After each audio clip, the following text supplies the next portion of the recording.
মধুবন্তী দেবী এলেন ফুলকির খোঁজ করতে হসপিটাল। সম্পূর্ণ জানতে ভিডিওটি শুরু থেকে শেষ পর্যন্ত দেখুন। আজকের পর্বে আপনারা দেখতে পারবেন ভেতরে ফুলকির চিকিৎসা চলছে, ওইদিকে রোহিত, ধানু, পিয়াল, তমাল সবাই হসপিটালে অপেক্ষা করছে। তখন সেখানে আসে অনেকগুলো রিপোর্টার আর জিজ্ঞাসা করে, আপনি তো ফুলকি দাসের বাড়ির লোক, ওই সময় ওই ঘটনাস্থলে ফুলকি দাস কী করছিল?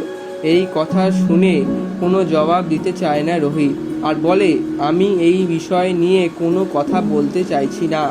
এরপর দেখা যায় ফুলকি যার সঙ্গে কথা বলার জন্য কলকাতায় এসেছিল সেই ম্যাডাম অর্থাৎ মধুবন্তী দেবী আসেন ফুলকির খোঁজ করতে, আর রোহিতকে বলেন, ও না থাকলে আজকে আমি বেঁচেই থাকতাম না। এই কথা শুনে রোহিত মহিলাটির দিকে তাকিয়ে থাকেন। এই ছিল আজকের প্রোমো।